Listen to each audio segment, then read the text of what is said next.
Hi guys, Bill again. I know you're probably getting tired of me, but I got something really fun to do. This is like straight out of New Orleans kind of cooking. This is shrimp etouffee, which just means smothered. And you know, it's funny because there's two versions of it. I didn't know because I've always made it one way myself, but with tomatoes or without tomatoes, and I always did it without tomatoes, I think, because the first time I had it didn't have tomatoes in it, so when I see recipes with tomatoes, I'm like, I don't understand. We want to get all the color from all the stuff we're putting in it, and I just, you know, I mean, we don't really need the acid from the tomatoes either. I mean, we could probably argue that all day long, but it's just the way I like it. All right, so if you're ready, I'm ready. This isn't a very difficult recipe. A little more prep probably than some, but less than others. It's just getting everything kind of cooked together. So the first thing I got 2 tablespoons of butter in here, which I've melted. And I need some oil in here, so I'm going to put 2 tablespoons of canola oil. I don't want to use olive oil because I don't want all that flavor.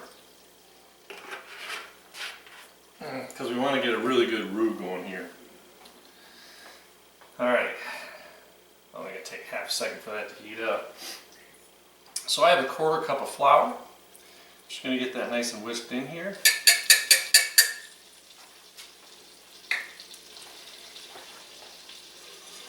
And if you know anything about rouge, you know that they're famous for any Cajun cooking, New Orleans style cooking, is to use oil instead of butter. You know, the French use all the butter, and you want to.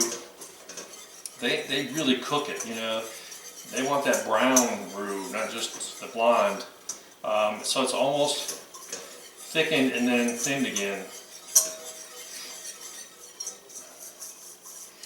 The other thing that's really kind of interesting about how they do things, and it's pretty darn hot, but it's going really well. No problem. I got my real flour this time. I didn't get the generic. I'm so much happier. So now I've got half of a large onion. I'm going to turn it down just a bit. And a red pepper. I want to get that in here.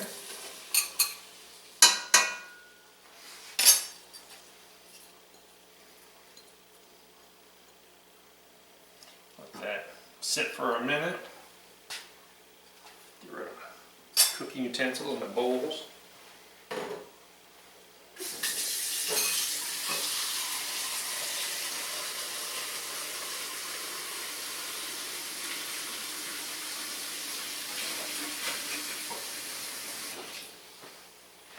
It's my favorite balloon whisk. I take good care of it.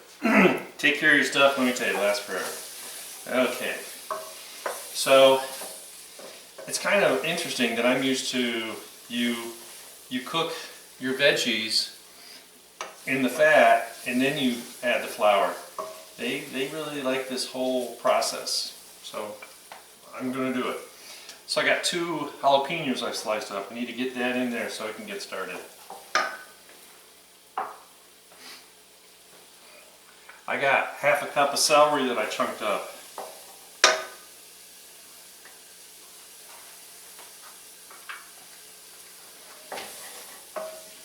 Have you seen the price of celery these days? 99-cent bags now, you know, $3. Like, what the hell is that? So we want to keep this hot, we want to keep it going.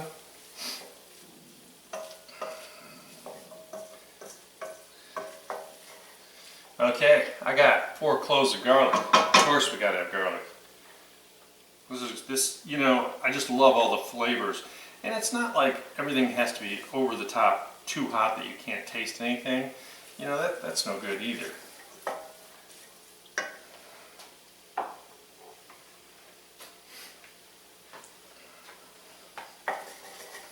Just want to get everything, like I said, we're all about kind of getting that everything a little cooked down and softened and getting that flour a little, just a scooch of brown to it.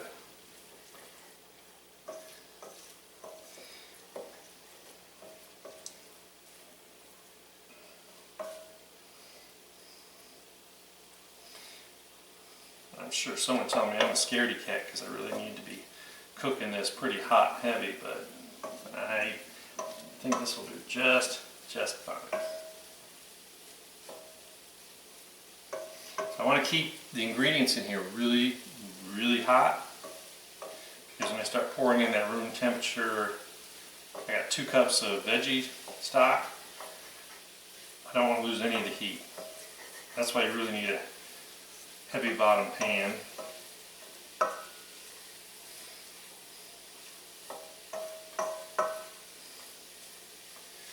Okay, I like this. So everything's just kind of coated.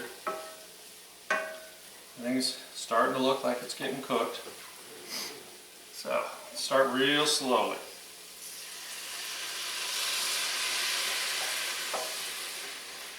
You heard that?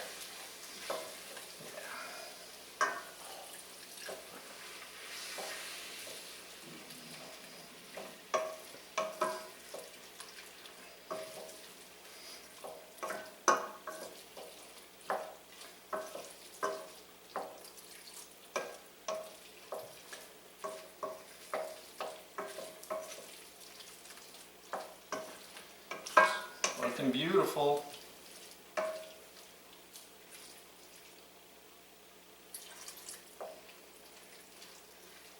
Pause here for a second. Make sure we're getting all mixed together real good.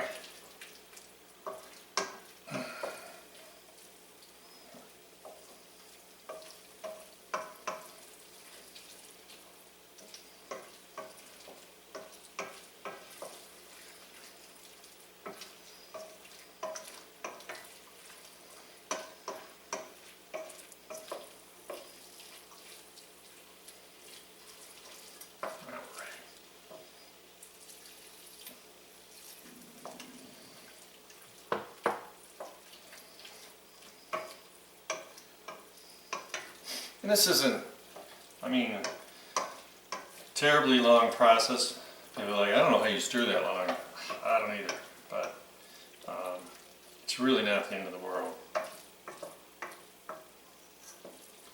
Just keep it all moving.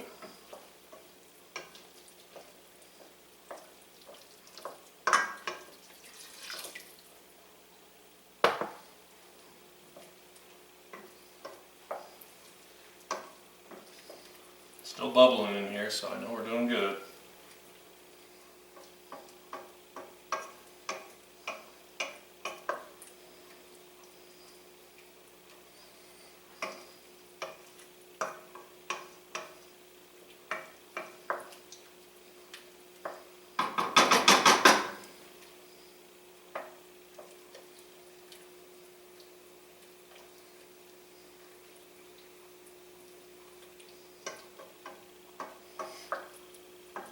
This is, you know, every kitchen needs one heavy pan to really successfully make a lot of this stuff in.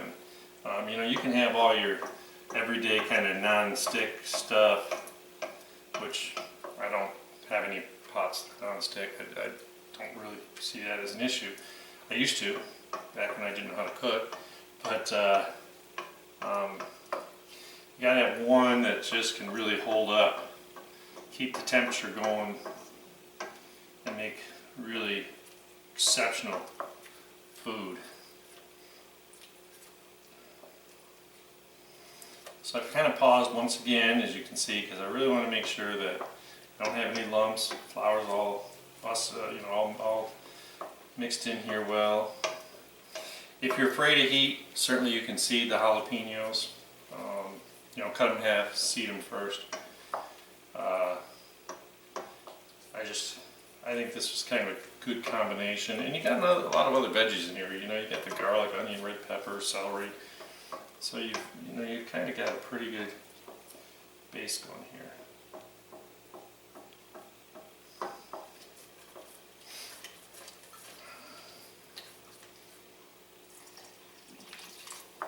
Okay.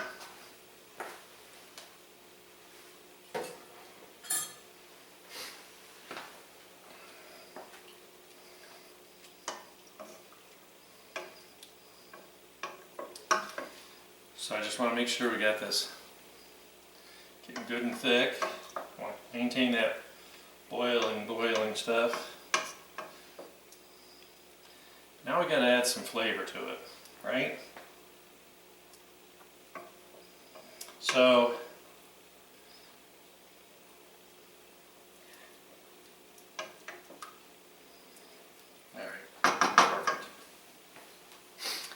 so what I have here, I have a combination because, you know, I was like putting this stuff together, so I'm ahead of everything. I have a tablespoon of Cajun seasoning, Creole seasoning, you know, whatever you want to call it, it's fine. I have a teaspoon of dry thyme, half a teaspoon of celery seed. It's really funny how the celery seed really does add to the flavor, even though we've already got celery in here. They're actually different. Totally different. Just want to make sure. I'm boiling over here pretty good, so I'm just trying to keep a good eye on it. Alright.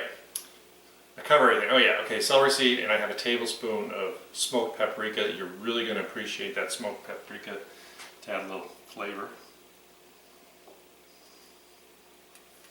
Of course, we want to get this mixed in so it's not all lumpy.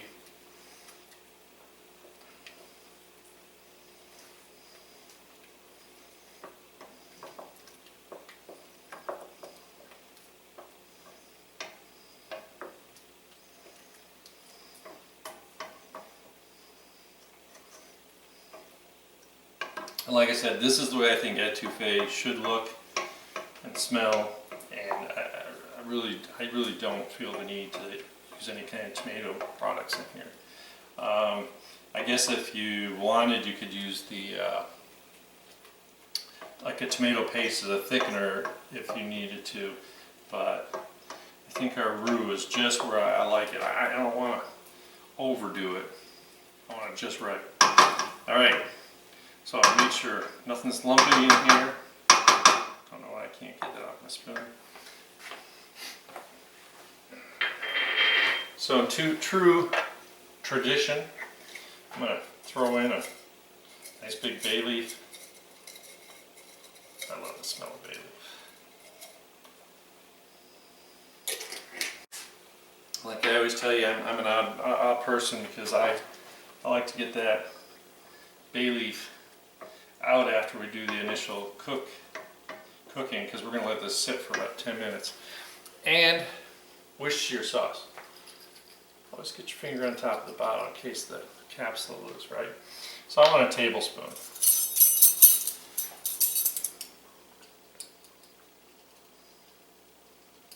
Worcestershire sauce, right? No one can say it.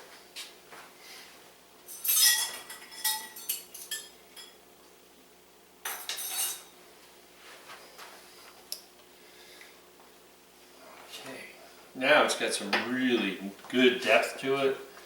It's percolating here. The smell is outrageous. That smoked paprika is really coming through. It's just really, it's beautiful. So what we got to do though, I'm going to turn it down. We've got to give everything a chance to kind of get happy in here and get these veggies cooked down. So it's going to take, we're going to just nice easy simmer for 10 minutes. I'm going to set the timer for 10 minutes, get my kitchen cleaned up, come back and we're going to show you how we finish it up. See you back in a couple. Okay, so I just wanted you to see how this is just a really slow boil, and this is the color you want to get for it. This is going to taste really good. We still got a couple more minutes. See you back. Alright, about 3 seconds short of my 10 minutes, and this is really beautiful. I left it alone. I didn't stir it, I didn't do anything. I just let it kind of just real slow little boil, and now it's time to really make it happy. So I got out of the refrigerator here, I had 2 pounds of nice big shrimp, and shucked them down. It's about 1.5 pounds. I just just want to get them in here nice.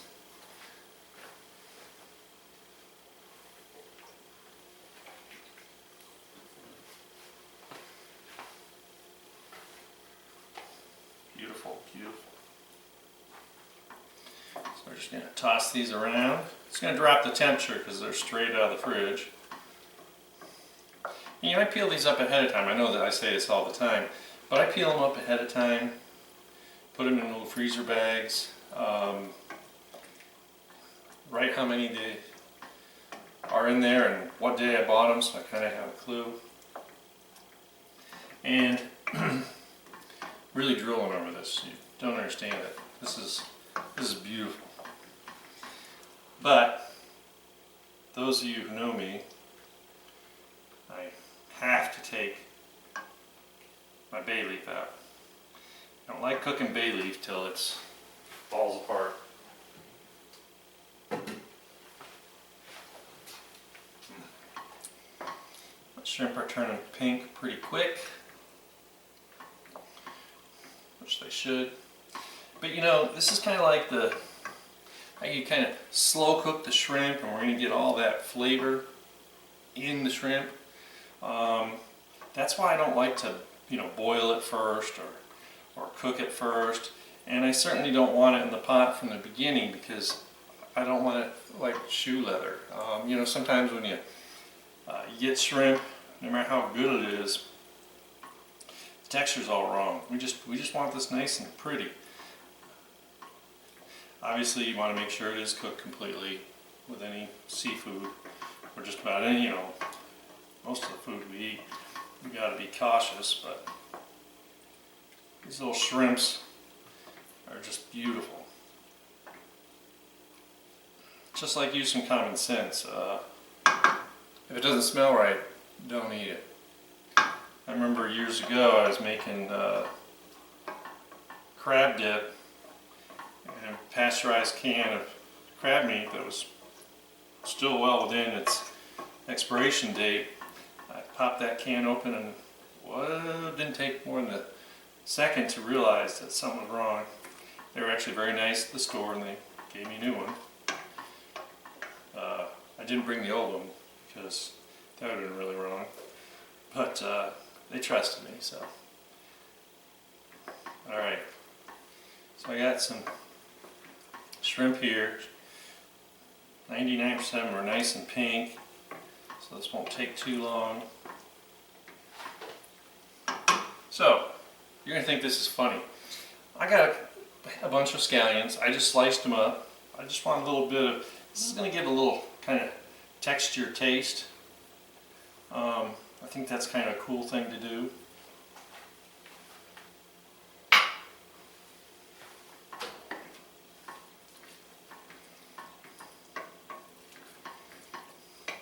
Because sometimes that's a you know, I mean stews are meant to be, you want everything kind of that consistency, but I just thought that I like throwing them in at the last minute. I'm really just about ready to serve this beautiful stuff up. Beautiful stuff, let me tell you.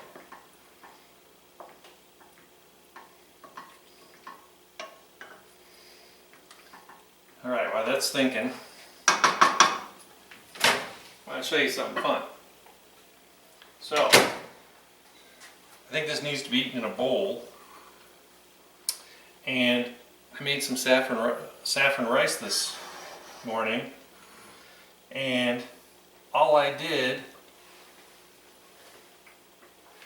was I took one of these glass bowls, lined it with plastic wrap, packed the rice in there, came right off and picked the saran wrap, and you see you just have this nice little beautiful. So now we have the effect of.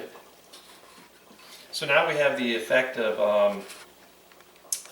like a little moat that they're gonna, you know, kind of like a bundt pan, and we're gonna float all this beautiful shrimp in here.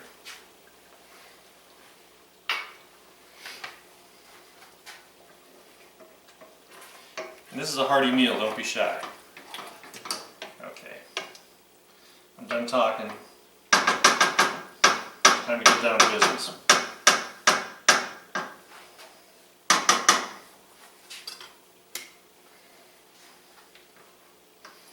So,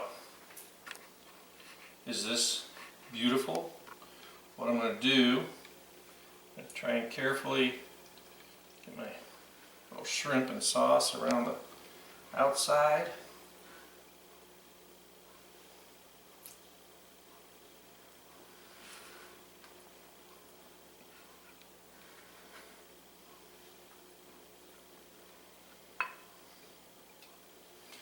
Got mostly shrimp first.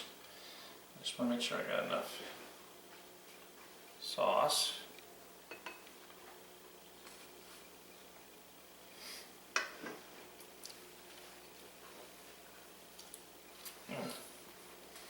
Man, that's good. I feel sorry for you people at home. You're not here trying this because this is really beautiful. So basically, now we gotta do, gotta make it presentable. Sorry about that. My little spoon. Alright, much better. So now what we do is, I just want to put a little Italian parsley. Because once again, we're just going to add a little last minute flavor texture thing going on. But the real thing is, and I'm making this for me, if you were in Louisiana, they would have franks on the table so you can frank it up. But this is for me, so I'm going to tell you what I like to do. I want to get some hot sauce on the rice because I don't want the real hot juice from the etouffee to kind of get wrecked by the, because when it hits the hot, the vinegar is going to affect it. So this is the way I absolutely like to do it. You just put it, because then you're going to take your spoon, you're going to take a little rice, a little bit of food or your fork, and you're going to get all these different flavors. And man, oh man.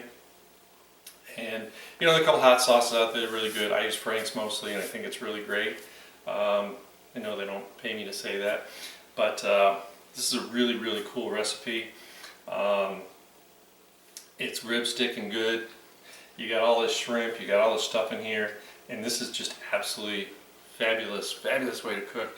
And I'm really drooling, okay? I do this all the time when I'm cooking this food because I just love the way I cook. Anyway, so, of course, please subscribe like all you wonderful people are doing.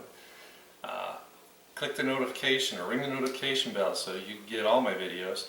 And last but not least, please comment. I've been getting a lot of comments lately. I really, really appreciate it.